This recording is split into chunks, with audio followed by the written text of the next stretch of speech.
고린도전서 3장 16절과 17절 우리 교독하시겠습니다. 너희가 하나님의 성전인 것과 하나님의 성령이 너희 안에 거하시는 것을 알지 못하느뇨.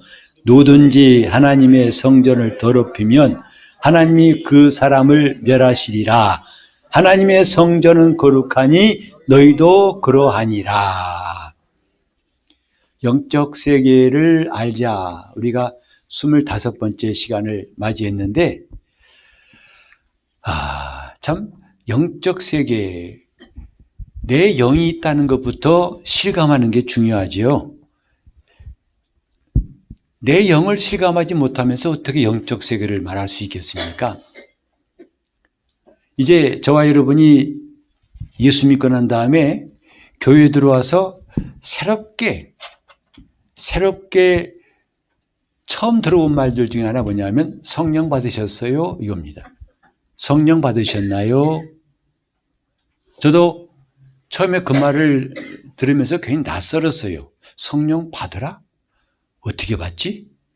받으면 뭐가 달라지지? 굉장히 교회에서만 쓰는 용어예요. 물론 세상에서도 그런 말을 쓴 적이 있어요. 신 받았다고 하죠. 신 내린다고. 그래서 신 내려가지고 무당이 되고 이런 일도 있는데, 그와는 달리 교회에 왔더니 성령 받았냐고 물어봐요. 근데 그것을 제대로 알기까지는 상당한 시간이 저도 걸렸습니다. 처음에는 어색했고 나중에는 궁금했고 그 다음에는 이게 뭘까 하는 일들을 겪다가 결국은 성령 받는 게 이런 거구나. 그래서 이제 수련회 가가지고 성령 받게 되고 방언을 말하게 되고, 그게 1979년도 일인데, 그때 비로소 정말 성령 받는 게 이런 거구나. 제가 한 2년 전부터, 그때로 2년 전부터 교회 나갔지만은 교회가 참 좋았어요. 일단 편안하고 예배 드리는 분위기가 참 좋았고 찬송도 좋고 그렇게 거부감 없었어요. 그런데 그게 신앙생활인 줄 알았고 착실하게 성실하게 또 모범적으로 빠지지 않고 그런 것이 신앙생활인 줄 알았는데, 성령 받은 다음부터 영적 세계에 눈을 뜨게 된 거죠. 내가 영적 존재라는 것을 알게 되었다 이 말이죠. 이 본문에도 보니까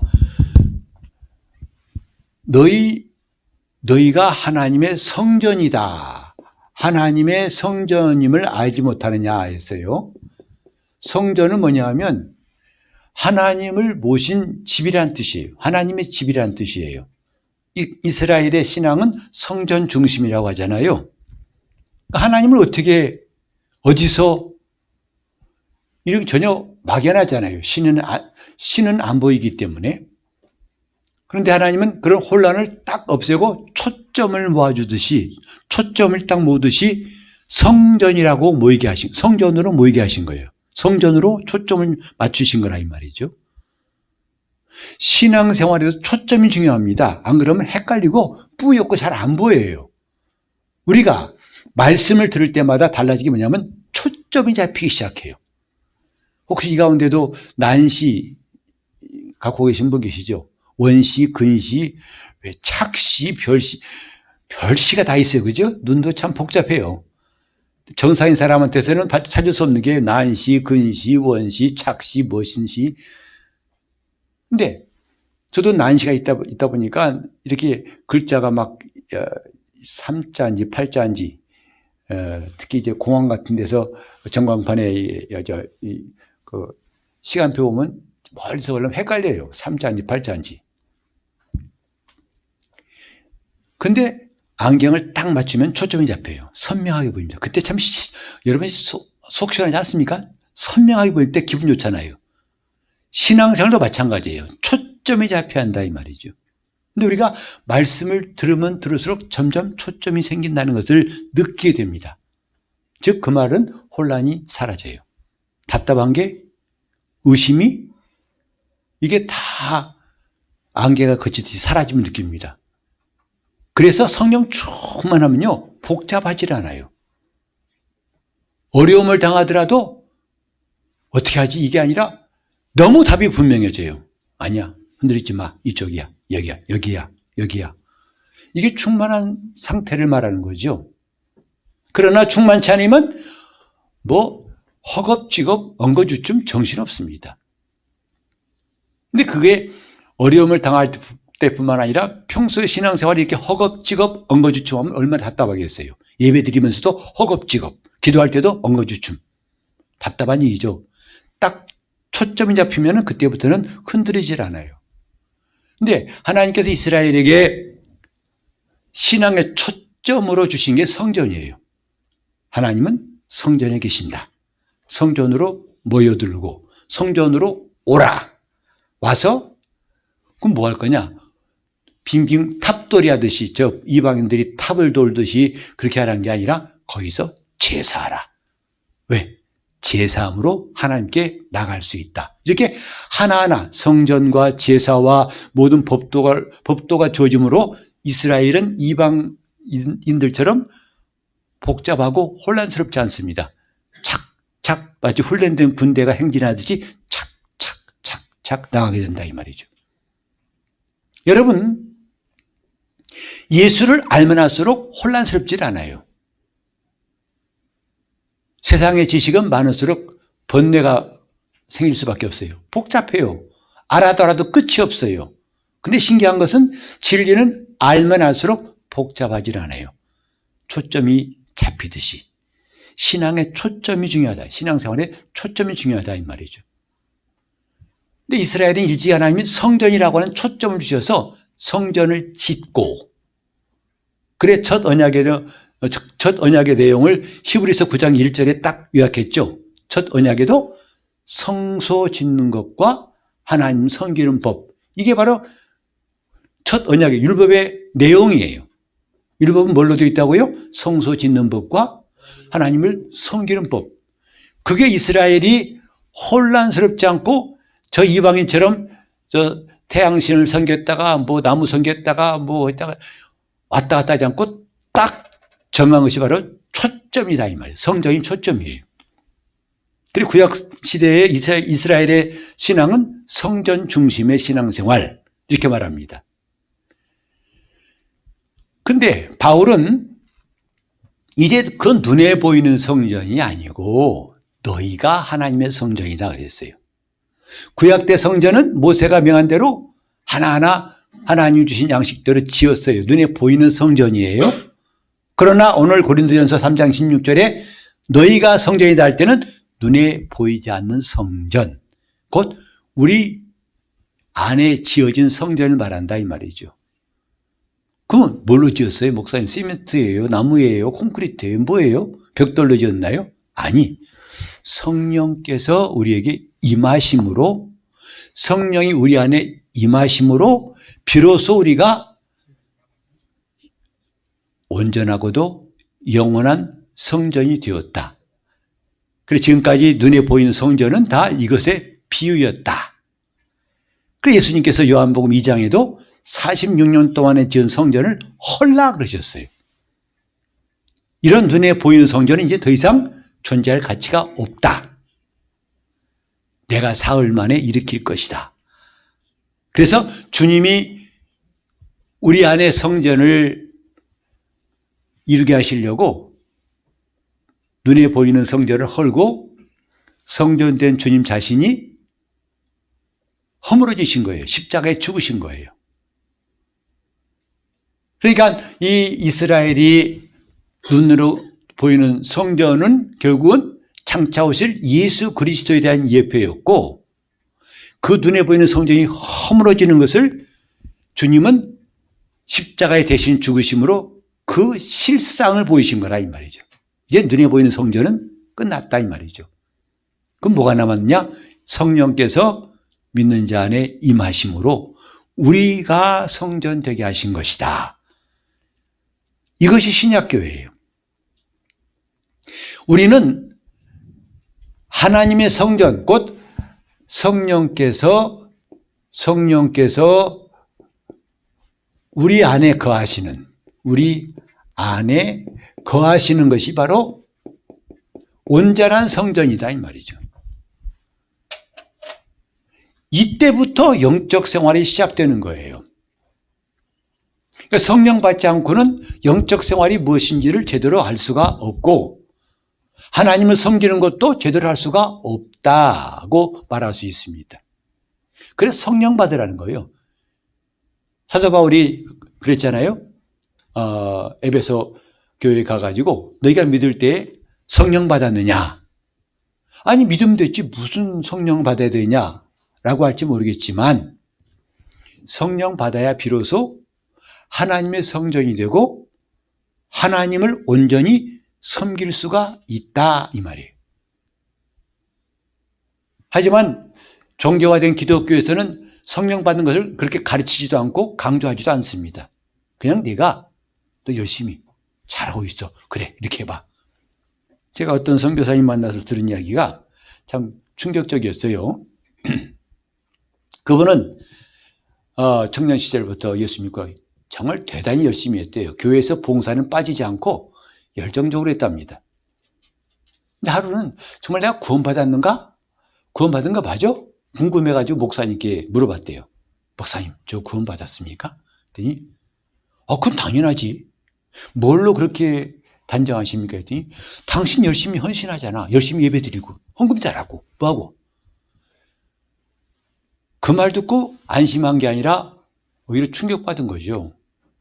그것이 과연 구원받은 내 모습인가 하고 깊이 그때부터 신앙의 슬럼프에 빠졌다고 하더라고요.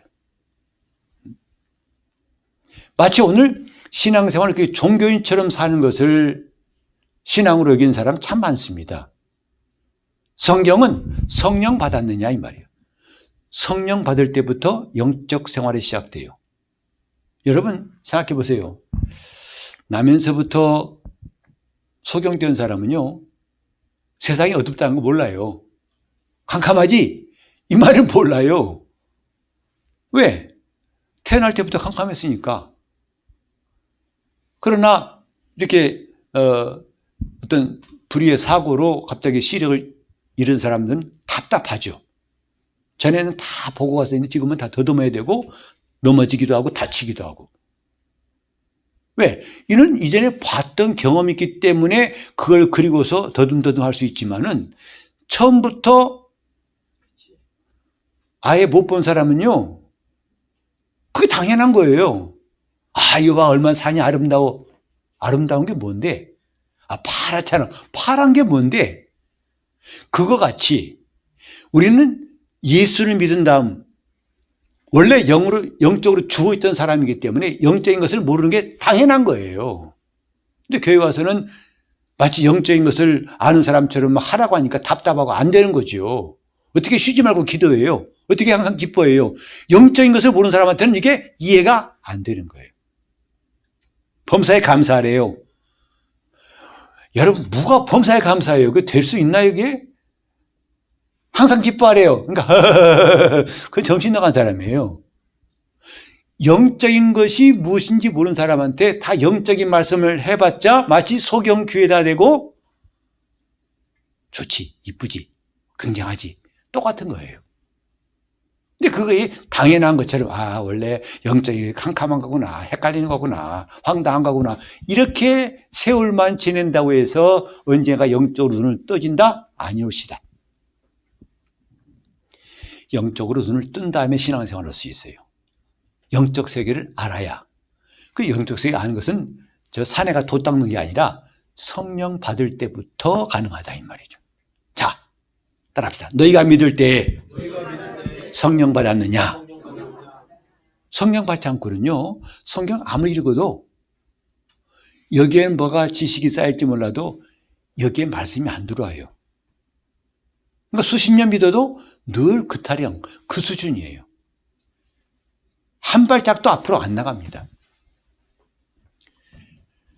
성경은 이렇게 우리에게 분명한 단계, 절차, 첫 걸음이 뭐고 그 다음 걸음이 뭐고 차근차근 말해주시기만 신기하게도 사람들은 이걸 다 무시해버려요.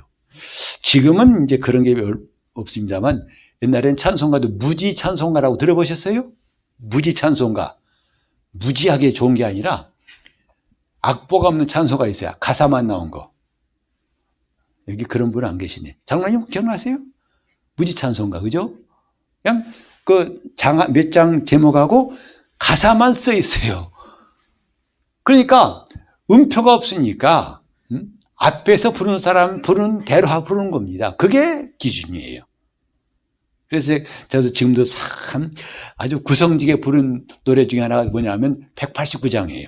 마음에 가득한 의심을 깨치고 지극히 화평한 마음으로 할렐루야 소리를 아파요 함께 찬송하세. 이거 참 유행했습니다, 한때는요. 지금 웃지요. 어떻게 이 곡조 악보를 두고 그렇게 불러? 이게 말도 안 돼. 할렐루야 소리를 아파요 함께 찬송하세. 그 피로 속죄함 얻었네. 할렐루야. 그러네요. 참 구성지게 불렀어요. 근데 악보들이 부르면 그게 전혀 아니에요. 전혀 아닙니다. 근데 한동안은 그렇게 악보와 악보에서 자유한 찬송을 많이 불렀어요, 교회에서도. 점점 이제 성도들이 좀 지적인 수준이 높아지니까 악보를 보게 되고 앞에서 인도한 사람도 악보 들여다 보니까 지금 많이 달라졌는데, 마치 무지찬송가처럼 신앙생활도 이런 영적인 변화가 없는 상태에서 무조건 뛰어들고 열심히 그저 또 열심히 하면 된다. 그건 신념이에요. 안 됩니다. 수십 년 지나도 똑같아요. 어쩜 그렇게 안 변하는지 신기할 정도예요. 그건 보통 기적이 아닙니다. 그것은. 아니, 수십 년 믿었는데 똑같다. 이거 기적이에요. 달라져야 정상인데 그 원인이 뭐냐? 시작부터 영적인 것을 모르기 때문에 그런다고요. 믿을 때 성령을 받았느냐? 혹시 이 가운데 성령 받지 못한 분이 있다면 늦지 않았어요. 지금부터라도 성령 받고 시작하세요.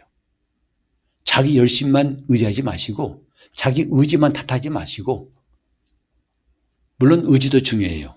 근데 중요한 건 성령을 받고 하라는 거예요. 성령을 받고 성령을 하자. 시작. 성령을 받고, 다시 한번 성령을 받고 성령으로 한다는 걸 느끼냐 이 말이에요. 지금 성령의 이끌림을 경험하고 있냐 이 말이죠. 여러분이 그런 경험 없으면요, 어떤 때는 잘 나간 것 같다, 어떤 때는 곤두박질하고 그걸 계속 반복할 거예요. 그건 발전하는 게 아니라 계속 제자리 걸음만 할 뿐입니다. 성령께서 우리 안에 거하시는 것이다. 이렇게 성령이 거하시려고 하나님은 처음부터 인간을 영적 존재로 지으신 거예요. 애당초 처음부터 영적 존재가 아니면 하나님의 성령이 거하실 수가 없죠. 근데 영적 존재로 만드신 것은 바로 우리가 하나님의 성령을 모실 수 있게 하려고 준비해 놓으신 거예요. 미리 준비해 놓고 마침내 하나님은 사람을 창조하신 다음에 코에 생기를 불어넣으시니라. 그때부터 사람은 살아있는 혼이 된지라. 즉 하나님과 관계하는 혼이 된지라 이 말이죠. 살아있는 혼이 된지라. 예수 믿고 나서 우리는 지금까지 죽었던 내가, 곧 하나님과 상관없던 내가 드디어 하나님과 생명으로 연결된 것을 느끼는 것. 그게 잃었던 생명을 다시 찾은 거예요. 영적 존재로서 본래 기능이 회복된 것이다 이 말이죠. 인간의 영이 뭐냐? 영은 처음부터, 그러니까 영적 존재란 말은 인간은 영이 있다 이 말이에요. 영이 있고 그 다음에 하나님의 영을 받는 존재가 됐다는 말이죠. 그런데 아담이 범죄함으로 영은 있지만 하나님의 영을 더 이상 모실 수 없는 존재가 되었다. 그래서 혼적 존재, 곧 몸의 종노릇하는 존재가 되었고 오직 내 생각과 감정이 나라고 여기는 그런 존재로만 살아왔다는 거죠. 하지만 원래 인간은요, 영에 하나님의 영이 임하셔서 그렇기 때문에 주와 합하는 자는 한 영이라고 하셨어요. 우리가 침례받은 것은 뭐냐면 주님과 합하는 거거든요. 그리스도와 연합하는 거라고요. 그건 뭐냐면 이제는 그리스도와 나는 하나라는 것을 고백하는 거예요. 내가 그리스도와 하나가 되었다는 것. 여러분, 이것은 교리가 아니에요. 우리의 체험이 돼야 한다고요. 그리스도와 합하여 하나님과 하나가 되었기 때문에 이제 이 영에는 하나님의 영이 들어와서 그 하나님을 나타내는 존재가 혼이단 말이에요. 그게 진짜 나예요. 자, 진짜 나. 진짜 나. 진짜 나가 누구냐면 눈을 부릅뜨고 태어날 때 처음 그게 진짜 나가 아닙니다. 하나님을 나타내는 존재가 진짜 나예요. 근데 우리는 안타깝게도 수십 년 동안 그런 나는 전혀 몰랐고 상관도 없고 오직 뭐다? 내 생각과 내 감정이 곧 나라고 하는 그 거짓된 나만 가지고 살아왔던 거예요. 그런데 기분 나쁘면 교회도 안 가요. 기분 나쁘면 기도도 안 해요. 그게 정상인 줄 알아요. 그건 정상이 아니에요. 그건 진짜 나를 모르는 사람들의 이야기라고요. 여러분 보세요. 지금 예수 믿으면서도 내가 왜 이럴까 그러는데요. 어떻길래? 오늘따라 교회 가기 싫어요. 찬송하기 싫어요. 내가 왜 이러지? 목사님, 난 집사인데 왜 그러지요? 그건 진짜 당신이 아니에요. 이전에 옛사람으로 살 때 그 죽은 행실이 다시 드러난 것 뿐이지 진짜 내가 아니다 이 말이죠. 그러니까 우리가 날마다 그런 자기라고 생각했던 그걸 날마다 죽이는 것이다. 날마다 죽노라 하고 바울이 말했던 것 같이 아, 이런 건 내가 아니야. 난 더 이상 이런 존재가 아니야. 난 누구야? 하나님의 자녀고 나는 예수 그리스도 안에 있는 사람이고 나는 하나님을 나타내는 사람이야. 그분의 사랑을 나타내고 그분의 기쁨을 나타내고 그분의 생명을 나타내는 사람이야. 이것이 나라는 정체성이에요. 그것이 가능하도록 우리가 하나님의 성전 되게 하신 거예요. 그래서 영적 존재가 됨으로부터 이제 하나님의 영을 받은 다음에는 하나님을 나타내는 존재, 나타내는 존재가 되게 했어요. 이게 그리스도 안에 새로운 피조물이에요. 이게 바로 새로운 피조물이에요. 하지만 우리는 지난 한 주간 동안 내가 새로운 피조물이라고 느끼며 살았던 시간이 별로 없었잖아요. 그죠? 그러니까 나와서 대표 기도할 때마다 주여 길어지는 거예요. 왜? 변변치 않게 살았기 때문에. 형편없다는 걸 본인도 안다 이 말이에요. 근데 속은 거예요. 내가 형편없다는 게 아니라 내가 속은 것이다 이 말이에요. 그게 난 줄 알고 속은 것이다 이 말이죠. 그때 우리는 어떻게 해야 되죠? 얼른 돌아가야 돼요. 어디로? 그리스도 안으로 돌아가야 돼요. 곧 하나님을 나타내는 존재가 되게 하소서라고 돌아가야 한다 이 말이죠. 내가 왜 이럴까 하고 가슴 치지 마세요. 이미 충분히 멍들어 있으니까 또 치면 나중에 멍든 다음에 뭐가 생기죠? 피 먹는 다음에 또 뭐가 생기죠? 하여튼 알아서 하세요. 중요한 건 더 치지 말라 이거야. 내가 왜 이럴까 세상에서는 안 그랬는데 나는 또라이인가 하지 말고 그게 내가 아니란 것을 알자 이 말이죠. 아, 내가 속았구나. 그러니 얼른 돌아가자. 내가 왜 이럴까가 아니라 얼른 돌아가자. 이게 제대로 가고 있는 거예요. 같이 해볼까요? 얼른 돌아가자. 얼른 돌아가자. 아니야, 돌아갈 때는 이따 돌아가더라. 지금 내가 왜 이럴까? 이게 바로 답답한 사람이에요. 답답한 제 1호 증상이 바로 그거예요. 아니, 난 목사님 시끄러워요. 난 괴로워요. 내가 맨날 이래요. 당신 그랬다가는 그 수렁에서 못 나올 수 있어. 그게 속은 거라고요. 내가 누군데? 난 새로운 피조물이에요. 난 거듭난 새로운 피조물이에요. 단지 내가 이런 새로운 피조물에 익숙하지 않아가지고 번번이 나가서 딴짓하고 속은 것 뿐이지, 속은 줄 알았으면 속지 말아야 할 거 아니겠어요. 근데 속았다고 원통하다고 그래요. 누가 그러면 그걸 원통한 걸 누가 보상할 것 같아요? 보상할 사람 아무도 없어요. 따라서 그건 쓸데없는 일이다 이 말이죠. 속았다고 생각할 때는 내가 왜 이럴까 하고 탄식하지 말고 뭐라고요? 얼른 돌아오면 돼요. 얼른 돌아오세요. 얼른 돌아오세요. 주님 회개합니다. 나는 그리스도 안에 새로운 피조물인 것을 감사합니다 하고 돌아오라는 거죠. 다시 얼른 돌아오자. 얼른 돌아오자. 그게 지혜로운 겁니다. 얼른 돌아오세요. 다 미주알고잘 주여 나는 지금까지 몇 번 넘어졌는데 참 머리 좋아요. 다 세보고 있는 것도 몇 번 넘어졌는데 이렇게 형편없고 알아. 다 그걸 알기 때문에 주님 너를 위해서 십자가에 피 흘려 죽으셨고 구원하신 거야. 근데 또 구구절절이 또 1절부터 다시 나옵니다. 1절부터 5절까지 다시 한번 또 반복하네. 그런 사람 보고는 의구라고 할 수밖에 없어요. 의구. 성이 의시고 이름이 이구예요. 의구.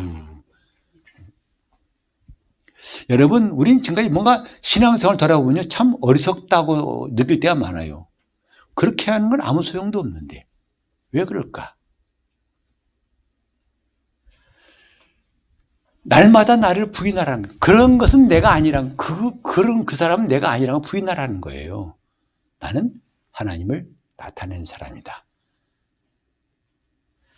영적인 사람은 영적인 특성을 나타낼 수 있다고 지난 시간에 계속 우리가 배웠었죠. 불안한 것은 영적인 특성이 아니에요. 그죠? 평안은 영적인 거예요.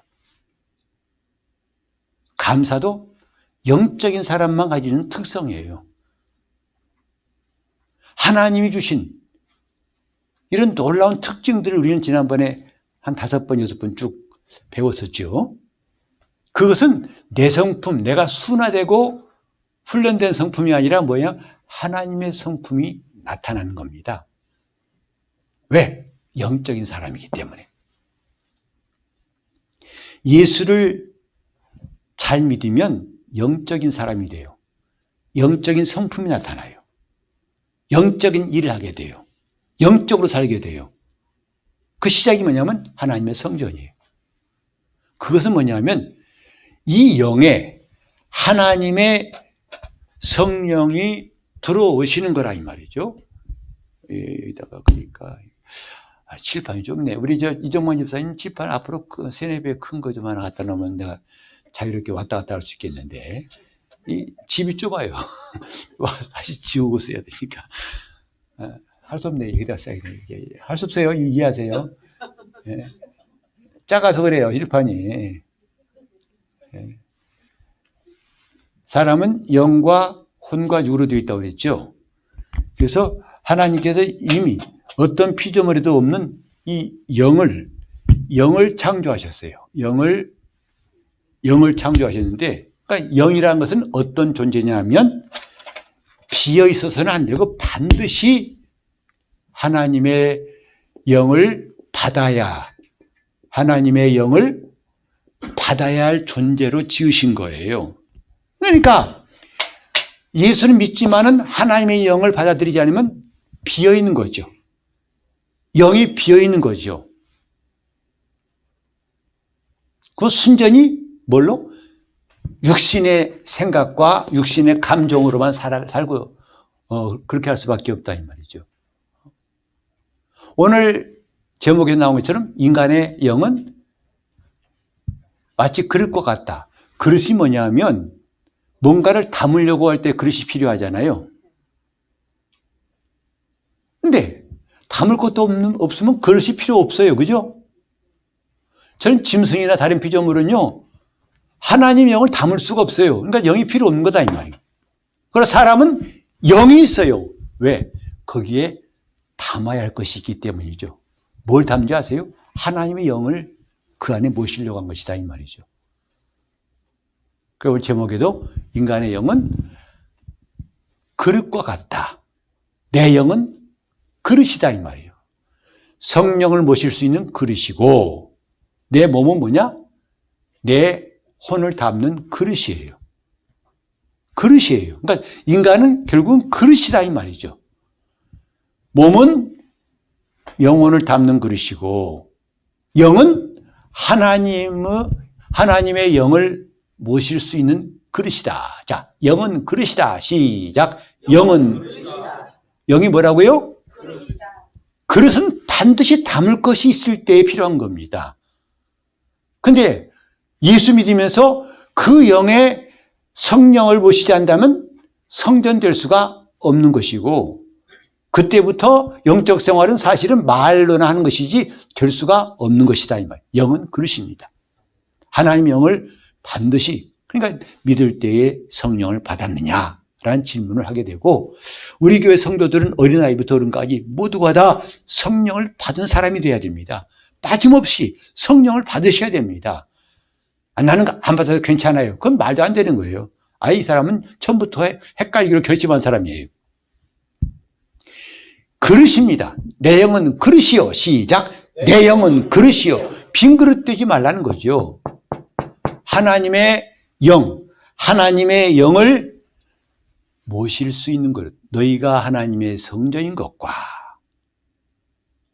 여러분 이것부터 해결하지 않고는 그 다음에 성경은 아무리 배워도 그게 그거고요. 도대체 도끼인 개낀 정신없습니다. 하나님 말씀을 머리로 듣는 건 한계가 있어요.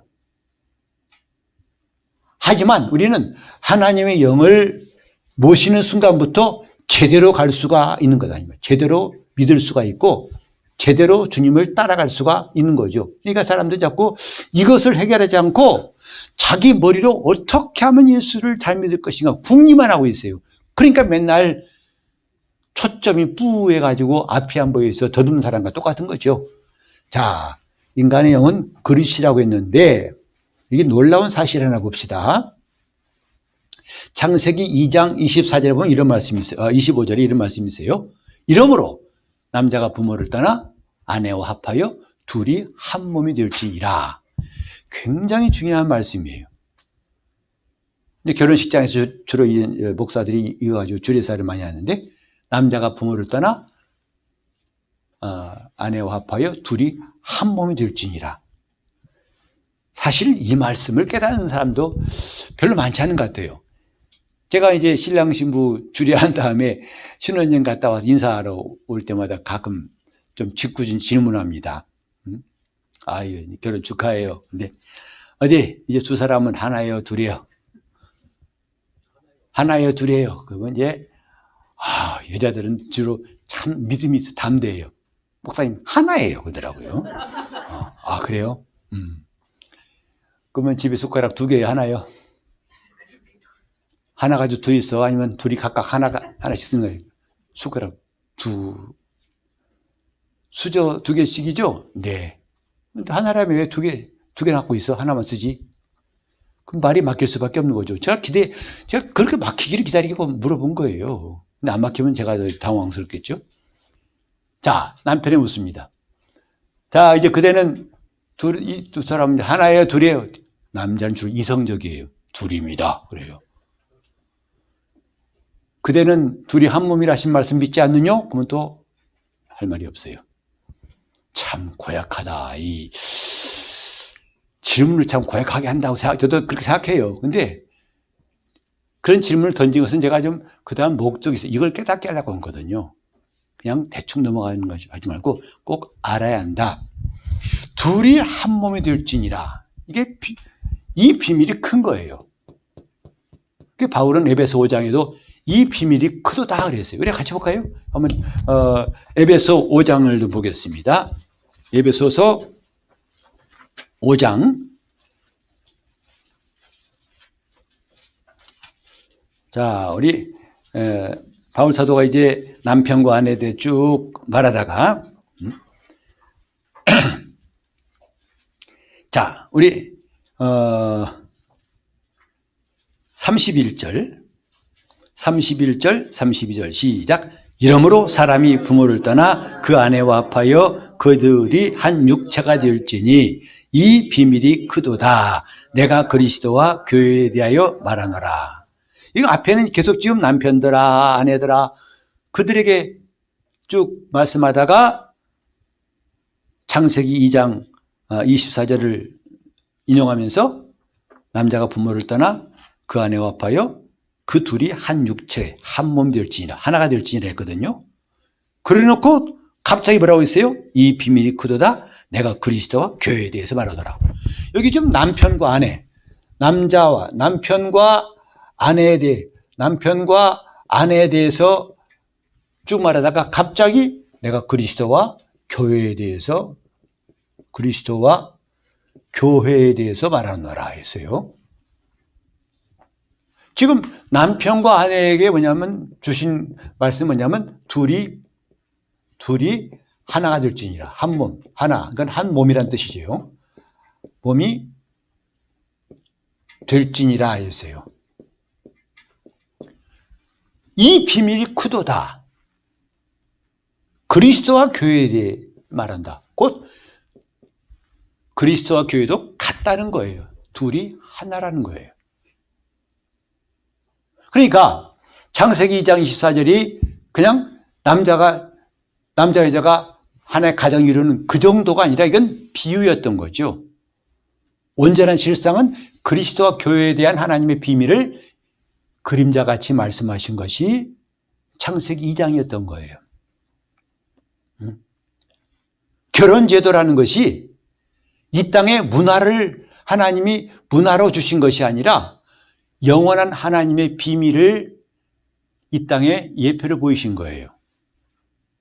그러니까 결혼제도가 본체고 그리스도와 교회는 비유다. 이게 아니라 남자와 여자가 결혼하는 그것이 비유고 그 실상은 그리스도와 교회가 그게 본질이라는 거예요.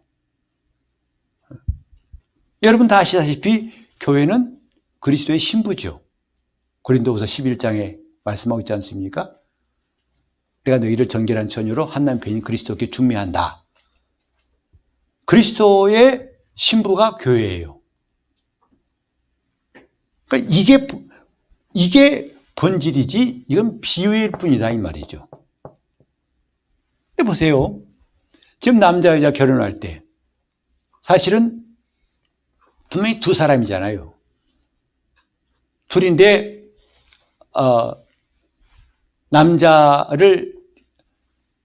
신랑을 신부가 받아들여요. 그래서 한 몸이 이루는 거예요. 신부를 받아들인 게 아니라 신부가 신랑을 받아들여서 이제는 한 육체, 한 몸이 된다 했어요. 이것은 장차 교회가 그리스도를 받아들여서 그리스도와 하나가 되는 그런 하나님의 놀라운 비밀을 말씀하신 것이다 이 말이죠. 곧 교회의 지체인 한 사람 한 사람이 하나님의 성령을 받아들여서 성전되게 하신 것, 이것이 영적인 비밀이에요. 우리가 예수 믿는다면 적어도 성령 받지 않고는 다른 건 말할 것이 없어요. 그건 말도 안 통한다고요. 외국어 같아요. 외국어는 좀 더 외국과 살다 보면 늘긴 하지. 이런 영적인 것은요, 시간 간다고 해결되는 게 아닙니다. 변화가 되어야만 그 다음에 되는 거예요. 그 다음 단계가 되는 것은 뭐냐면 반드시 그 변화가 있을 때에 그 다음이 시작되는 겁니다. 그 변화가 뭐냐? 성령으로 거듭나는 겁니다. 성령을 받고 하나님의 성전이 되는 것, 이걸 초월할 수 있는, 이걸 무시할 수 있는 방법은 없어요. 이것 없이는 그 다음에는 아예 꿈도 꾸지 말라 이 말이죠. 뭔가 되는 것 같다가도 아니구나 하고 또 넘어질 겁니다. 돌아와가지고 제가 언제나 말씀드렸지만 둘이 한 몸 될지니라는 말씀을 이렇게 좀 이해하면 좋겠다 생각해요. 자꾸 우리는 하나라는 숫자에 얽매여 있어요. 그래서 남편과 아내 분명히 둘이지, 그지? 둘 맞죠? 남편, 아내, 그지? 근데 하나가 된대. 기분 좋을 때는 하나 같은데 기분 나쁘면 또 쫙 갈라지죠. 그죠? 경험자들 말해봐요. 기분 좋을 때는 뭐 정말 세상 없죠. 자기밖에 없어. 그죠? 나 배고픈데 나도 배고파 해가면서 누가 그런 동의를 하라고 사인 안 해도 참 척척 맞다가 기분 나빠져 보세요. 나 가기 싫은데 난 갈 거야. 이게 둘 됐다가 하나 됐다가 정신없어요. 붙었다 떨어졌다가. 하나라는 숫자로 여기지 말라는 거예요. 여기도 한 육체가 될지니라 했거든요. 여기 에베소 5장에도 한 육체란 말은 뭐냐 하면 여러분 머리와 몸을 생각해 보세요. 머리와 몸은 각각 구별되죠. 목사님 저는 어디까지 머리인지 모르겠어요. 그러면 제가 알려줄게요. 한번 와보세요. 저는 어디까지 머리고 그다음 몸인지 모르겠어요. 내가 정확하게 선으로 그려줄게요. 여기까지가 머리고. 네, 이렇게 많이 웃으세요? 이상하네. 왜 거기 별 웃을 말도 아닌 것 같은데. 아니 나는 머리와 몸 말한 것 뿐이에요. 근데 여러분 뭘 생각하신 겁니까? 어디까지가 머리고 어디까지 몸인지 모르겠다고 한 건 웃을 일이 아닌데. 너무 반응이 좀 뜨거워서 제가 헷갈리네요. 머리와 몸은 분명히 구별됩니다. 머리는 머리고 몸은 몸이에요. 그죠? 근데 한 육체예요. 그죠? 그 말이 뭐냐면 나눌 수 없다는 뜻이에요. 남자와 여자가 합하여 한 몸이라는 것은 이제는 각각의 인격이라는 것을 무시하는 게 아닙니다. 부정하라는 게 아니에요. 남편도 아니고 아내도 아니고 이 말이 아니에요. 남편은 죽을 때까지 남편이에요. 죽을 때까지 아내 맞습니다. 근데 뭐냐면 이제는 나눌 수 없기 때문에 하나라는 거예요. 머리와 몸은 각각이 있지만은 나눌 수 없어요. 왜? 한 육체이기 때문에. 그와 같이 그리스도와 교회는 각각입니다. 그리스도는 하나님이에요. 교회는 그의 피로 구원받은 성도들 맞죠? 어찌 같습니까? 같을 수가 없는 거예요. 머리는 머리고 몸은 몸인 것처럼 그리스도와 교회는 같은 게 아니에요. 하지만 하나예요. 나눌 수 없어요. 영원히 나눌 수 없어요. 왜? 그리스도는 교회의 머리시고 교회는 그의 몸이기 때문이에요. 하나님은 삼위 되신다. 아버지와 아들과 성령 삼위 되신 분인데요. 근데 하나님이 인격이 하나란 말이 아닙니다.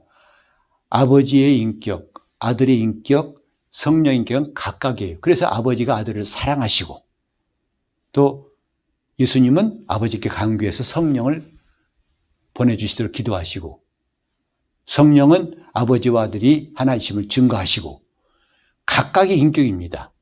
근데 어찌 하나냐? 나눌 수 없기 때문에 한 분이에요. 성부와 성자와 성령은 나눌 수 없기 때문에 하나예요. 첫째, 이름으로 하나입니다. 아버지의 이름을 아들에게 주셨고 아버지와 아들의 이름으로 성령을 오셨고 각각 이름을 달리하신 적이 없어요. 없습니다. 또 진리로 하나예요. 아버지 말씀은 진리입니다 하고 예수님 말씀하셨고 또 예수님은 내가 곧 진리요. 또 성령을 소개하실 때는 진리의 성령이 오실 때 삼위 하나님은 진리로 하나이시다 이 말이죠. 또 영광도 마찬가지예요. 요한복음 17장에 보면 아버지의 창세전에 내가 아버지와 함께 하셨던 영화로서 나를 영화롭게 하옵소서. 아버지 영광과 아들의 영광은 다르지 않습니다. 성령이 오셨을 때 저가 내 영광을 나타낼 것이요 그랬어요. 또 삼위 하나님은 말씀을 하나이시다고요. 아버지는 말씀하신 분이에요. 아들은 그 아버지가 하신 말씀을 그대로 우리에게 말씀하신 분이에요. 자의로 말하지 않고 임의로 말하지 않고 오직 아버지는 아버지의 말씀을 그대로 우리에게 알려주신 분이 누구냐면 예수 그리스도예요. 그런가 하면 성령도 자의로 말씀하지 않고 오직 듣는 것을 말씀하시며 뭘 들으셨겠어요? 아버지가 아들에게 하신 말씀을 들으시고 그대로 말씀하시기 때문에 진리의 성령이시다 이 말이죠. 그러니까 각각 인격이시나 나눌 수 없는 하나다. 그래서 삼위일체란 말을 쓰는 겁니다. 오늘 저와 여러분이 비록 이제 교회라는 주님의 몸을 이루고 있을지라도 그리스도와 나눌 수 없다는 절대적인 증거로 우리에게 성령을 주셔서 성령을 받고 우리가 주와 합하는 자는 한 영이니 주와 합하는 사람은 한 영이란 말이죠. 우리에게도 성령을 주셔서 예수님 요단강에서 침례하고 올라오실 때 성령이 마신 것 같이 우리에게 똑같이 성령을 주셔서 아버지의 뜻을 알게 하시고 아버지의 사랑을 받게 하신 것이고 한 영이라고요.